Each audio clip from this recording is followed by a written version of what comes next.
Thank you for downloading this podcast from the British Theatre Guide. For more information about British Theatre Guide, please visit britishtheatreguide.info. After a record-breaking year in 2019 with more than 600,000 attendees, Brighton Fringe had to cancel its 2020 festival at fairly short notice due to the first lockdown of the coronavirus pandemic in England. However, the Fringe is back for 2021, slightly later in the year than usual, with a hybrid live and online programme of events from the end of May to late June. I spoke to Brighton Fringe CEO Julian Caddy about the festival and what it will be offering attendees this year, but I began by asking him what the last year or so has been like for the organisation. In a nutshell, Brighton Fringe nearly died last year. We were forced to put a stop to the May Festival 2020 6 weeks before the Fringe began. And by that time, we had sold just around £100,000 worth of tickets. We printed and distributed 90,000 brochures. We had something in the region of 30,000 family guides out. There were venues that were about to be built, and we had just over 1,000 events in 170 different venues across the city ready to go. And the effect of all of that was, of course, we had to bring back the brochures, pulp them. Yeah. We recycled 15 tons of paper. We won an award for recycling. Did you? Which was a bitter pill. Yeah. For sustainability. We were left with a financial hole to the tune of about £250,000, and we furloughed everybody. We then were basically having weekly board meetings to see what we were going to do to be able to get through it. And we were offered a lifeline by our main funder, the Pebble Trust, who stepped in to save the organisation of the festival. And they, in order to be able to manage the funds effectively, became part of Brighton Fringe. So the chair of Brighton Fringe is now a trustee from the Pebble Trust, and the board changed over as well so that that could be facilitated more easily. That's not to say we were out of the woods. We still had significant amounts of money to raise, and we were applying to everyone, the council and so on, to be able to get through those months. We did. We weren't successful with the first CRF, Cultural Recovery Fund money, but we were just successful for the second round, fortunately. In the autumn, we managed to do an autumn season of events. We managed to get 89 events in, I think, 18 different venues.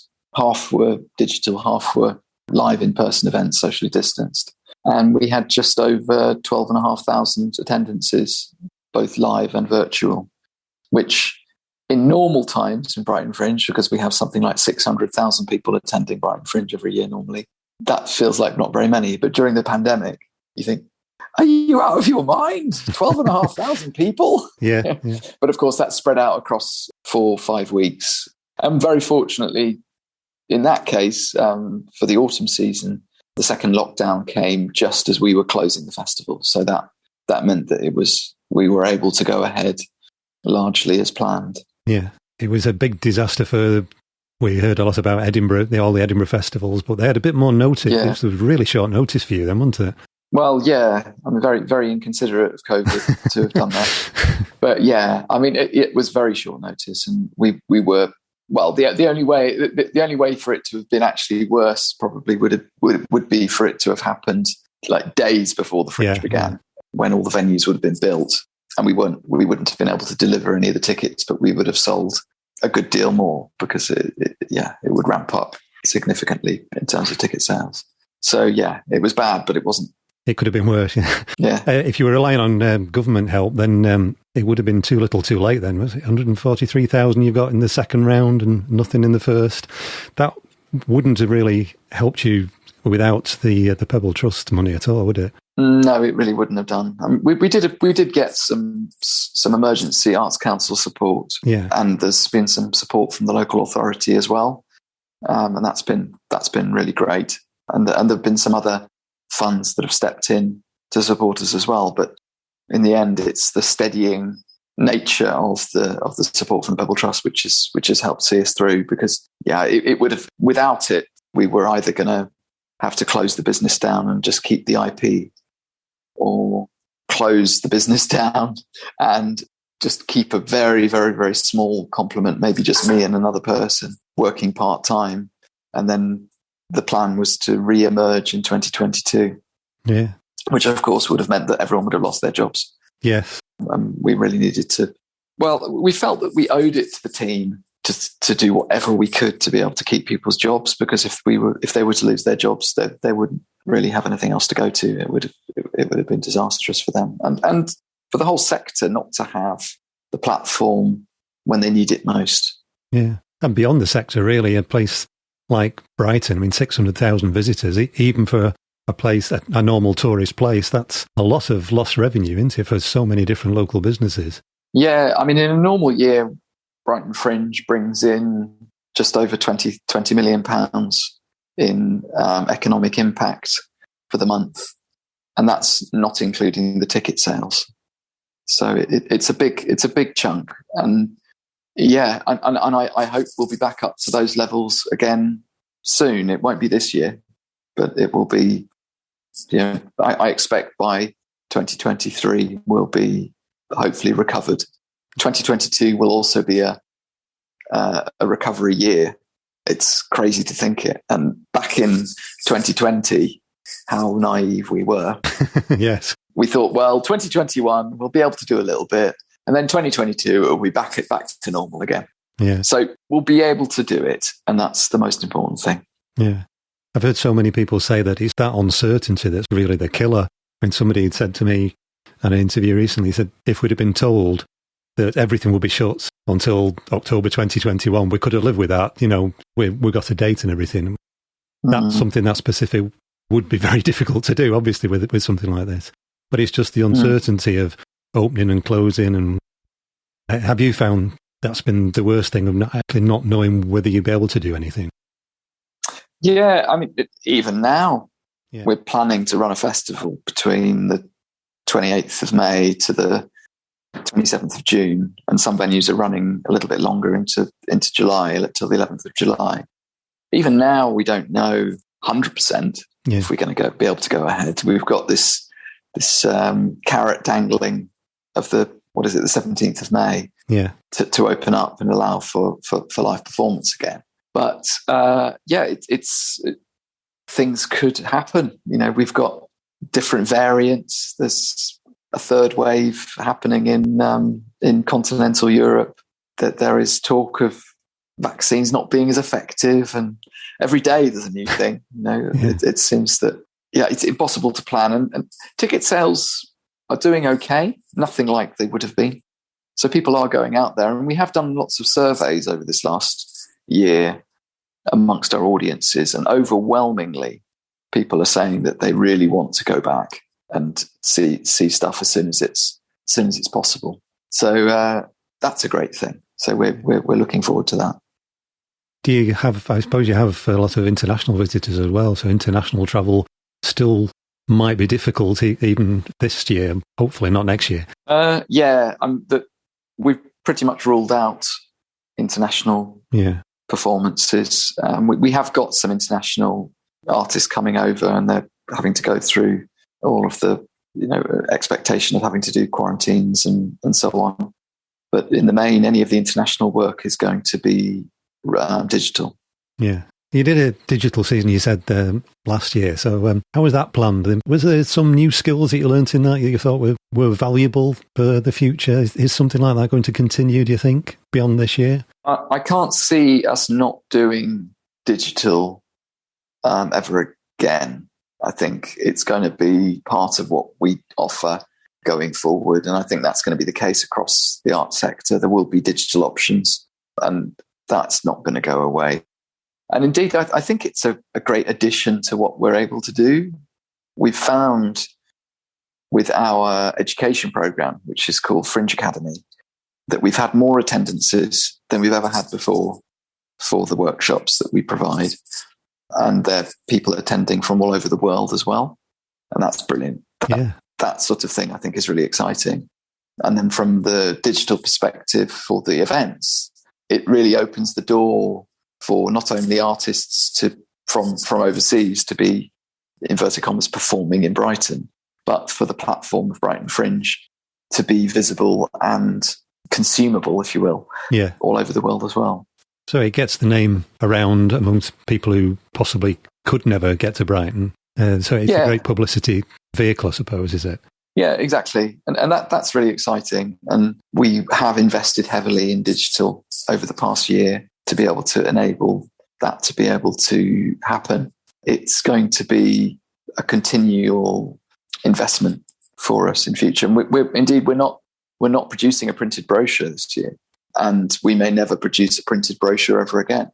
That's a significant difference to what we're... So that's even better than recycling. You're actually not producing the material in the first place. Yes, exactly.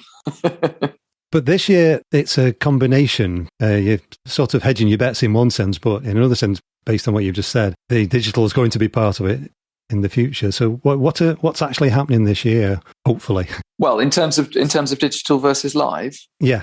At the moment, we have, I think, just under 400 events that are programmed so far. I expect we'll have maybe close to 600 by the time the Fringe begins, which is a lot more than we thought. I thought we would be around 400 tops for this year. So it's great to see that's higher. We'll have around 150 of those events are likely to be digital. And we've got 3 great platforms that we're now working with, which is Sweet Stream, which is part of Sweet Venues from Edinburgh Fringes and also Brighton Fringe over the years. An organisation called Living Record, who are running a digital-only venue. And then the Space UK, which is also an Edinburgh venue, are coming down to Brighton for the first time with around maybe up to 80 or so events for this year, which is brilliant. So these digital platforms, they're actually acting as a venue. Sweet Venue is the one that you founded, of course, and the Space and the Living Record. So they're actually operating just like a venue, but they're going to be online. Is that right? Exactly. And that's really great to have. I think it's something that we can't do it centrally. We don't curate. Brighton Fringe is an open access arts festival. But to have some venues which are focused on that side of things is, I think, a natural progression for the festival, for the Fringe. And I think something that I'm sure will be happening in Edinburgh and in the future as well. Yeah. How does that work financially? Is it financially similar to a physical venue? Does it pay for itself yet? Well, I don't think anyone's doing this expecting things to pay for themselves. I think the best you can probably hope for in this circumstances is they'll wash their face. Yeah. I think we're going to find that people are doing things because they feel that it's necessary to do it, and it's something that almost like a duty to be there for the sector. And I think in the end that will be helpful. In the short term, it'll be washing its face or losing money, but it will mean that when we come back in 2022, that a lot of lessons have been learned, and I think the way for us to return stronger is to endure this moment. Yeah, that's what I feel. I think that if everyone was just to hibernate until everything was safe completely, and COVID has gone away, if it ever goes away, then I think that the return will be a lot less strong. I think us enduring this pandemic and trying to make things work in difficult circumstances, making lots of mistakes, working out the best way, I think has meant that we're stronger now, and we'll be even stronger next year. Everybody's just keen to get something off the ground and on stage or online or whatever. Exactly. And I think people just need to keep their brains working. Yeah. There are people leaving the industry like in their droves at the moment. People are losing their confidence because they haven't been out of the house. It's amazing how things will be different. I think that there will be a lot of people who've left. It's going to be a we're not going to see quite the scale of creative innovation that we've seen before, but we will see, I think, more digitally focused innovation and a much smaller cohort. And that's a pity, but also will mean that there'll be, I think that we'll see quite a different art scene next year. Yeah, a lot of people have said that theatres might fall back on safe programming just to get the money rolling in again. When you're running an organisation that's the Fringe, by its very nature, is supposed to be more experimental. Do you think that safe programming might come into the Fringe as well? There already is lots of safe programming. Yeah, we've got shows which sell out year on year, who are doing long runs this year at Brighton Fringe, and that's not going to change. I think what might change is there will be fewer of the more experimental things. And in the end, actually, what we found is it's the venues that we're struggling to get on board because of the problems facing venues at the moment. So it's actually not the lack of interest from artists, it's the lack of places for them to perform, which is our biggest problem right now. Because venues have got a lot of issues at the moment with safety and with extra staff and extra precautions and lower capacity. So I suppose it's expensive for them to even open the doors, isn't it? Yeah. I mean, there's a venue in the centre of town that's not been able to open the whole of the year or 18 months, and they are now having to get rid of damp, mould, because they haven't had the heating on for the year. So it's not going to be easy. Just demothballing these places alone is a massive undertaking. And is there a point of doing it when you can't do it to a full capacity? For a lot of these venues, they're 50 seats anyway. Yeah. So you're opening up a venue and it'll be hosting events for sellout shows of 20, 25 people. That's the big conundrum for venues right now. Yeah, and I would imagine some of the other Fringe festivals, because you're quite early in the year, they'll be keeping their eye on how yours goes. Like Edinburgh's obviously not till August, and Buxton, places like that. They'll be having a look at how it's working for you, I'd imagine, will they? Yeah, well, I would expect so. We're here to just get on with what we do. We've already delayed by 3 weeks and running longer. So we've gone as late as I think we could possibly go without bothering the other festivals, because if we go too late, then we start to actually go over the edge of places like Buxton or Edinburgh, and that doesn't work well for anyone. Yeah, because some people go from one festival to the next performers, don't they? Exactly.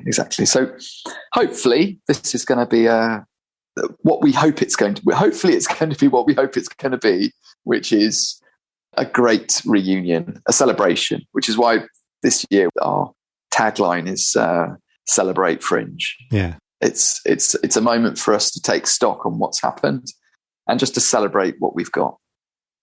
Is there, in a normal year, is there a sort of healthy rivalry between Brighton and Buxton and Edinburgh? No, I don't think so. We do our own thing. We plough our own furrow. We've got a lot of similar acts that go between those festivals. Edinburgh kind of stands alone from any other festival. They're more than just a festival, really. It's an industrial scale of work taking place. So it's much more the marketplace than any other festival is. So no, but there's always you are always looking over your shoulder. I mean, we learn a lot from each other, I think. When I was up in Edinburgh, I remember that when we would have open days or meetings with the board from Edinburgh Fringe, they would talk about other festivals. They would talk about how the other fringes around the world, around the UK, were catching up. And they did a report, I think it was in 2004, called Thundering Hooves, a bit like the Wild West, hearing the engines coming in the distance. And that was, I think, a wake-up call for Edinburgh Fringe to up their game and improve what they do and how they do it, because of these big new festivals like Manchester or Brighton or others who could potentially take the place of Edinburgh. That's not actually what happened. It's I think better to have it all shared out and to create a wider marketplace. And which is why I think it's not actually the best use of energies to be worrying about things like that. When in the end, the more we work together, the stronger we all are, rather than trying to protect our own bits of the sector. Yeah. I suppose every festival has its own character. You mentioned Manchester. I'm in Manchester, which is very different. That's more of a, possibly, if it's competition for anything, it'd be more the international festivals of Brighton and Edinburgh rather than the Fringe festivals. So what do you think is distinctive about Brighton's Fringe Festival compared to the others? I get asked this a lot about Fringe festivals, and I'd say that Brighton Fringe is as different as any other Fringe is to any other Fringe, in that a Fringe festival is defined by its location. Yeah. And it's defined by the people that take part in it, the organisations, the energies, the creative spirit, the finances of those festivals. But it's primarily defined by place.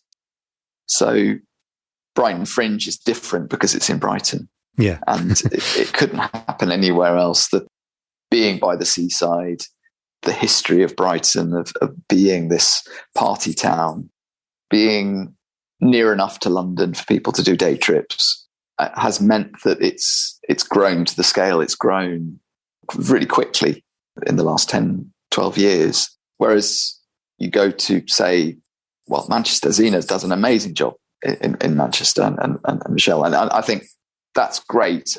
But you're in a massive city. Yeah. There's a lot of other things going on. So you can very much be the minnow in this massive place. And it just takes time for you to settle and to find your place within that place. Some festivals don't really work. Festivals do come and go. London has never managed to do a proper Fringe because it's just too big. Yeah. But Camden, again, Zena, and Michelle, they managed to have a successful time in Camden with that, just taking over an area within London that has that particular identity and that particular relationship with up and coming performance. And I think it's that defines it. And also I think defining Fringe is very much to do with the local community. A third of the work at Brighton Fringe, even though it's grown exponentially over the years, a third of the work remains from the local area. And I think that also defines it. And you see a massive cohort of artists and organisations based in the city that then use the platform of Brighton Festival, Brighton Fringe, Artists Open Houses to be able to go forth and up to Edinburgh, for example. So there are many Brighton-based companies that will start in Brighton with their premieres and then go to Edinburgh afterwards. So there is that network of things that take place. But in essence, it is the place that defines a festival. Yeah. You mentioned the academy before. What sort of training does that provide? So Fringe Academy is something that we've been doing now for 11 years. It used to be called the Professional Development Programme, and then I stole the name Fringe Academy from Amsterdam Fringe. What it is essentially is a series of free workshops. In order to be part of Fringe Academy, it has to be free. We offer training, workshops in, say, how to run an arts business, how to apply for funding, how to write a press release, how to do flyering, how to design a flyer, how to write a business plan. All the things that you don't necessarily know or understand if you've come out of drama school or you're doing your show. They're all the things that you do around the edge that you don't necessarily think about, but are more important than you realise. Yeah. You wouldn't be making a commercial product like an iPhone and make an iPhone and not have any idea about where you're going to sell it, or what the business plan for this thing is. It's all part of that thing, and particularly creatives, and I count myself as one of them. You can get so bogged down in creating the work, making it all, that you then don't do the most important thing, which is to make sure that it's made as successful as it can be. Yeah. So that's what Fringe Academy is. Right. Yeah, because obviously I get a lot of press releases, particularly in August from Edinburgh, and sometimes you feel sorry for the people that are sending it, because they're probably good as performers, as artists, writers or whatever, but the press releases are not really selling what they're doing very well, and it's good. It's good that something's there to help them. I mean, when you're getting 100 or more of them in a day, you can't reply to them and help them out, but you feel like doing sometimes. Yeah, exactly. So this year's festival, what are the highlights that you're selling this year's festival on? It's very difficult to talk about highlights without pissing people off who haven't been highlighted. Yeah. So I've got to be extremely cautious about things that you talk about, things that I talk about. But there are going to be some great venues running great work, putting on great work. We've got, as I mentioned, Sweet Venues doing Sweet Stream. They're back doing live stuff as well. We've got the Warren returning with their main outdoor venue, but with different theatres. We're hopeful about the Spiegel Tent returning.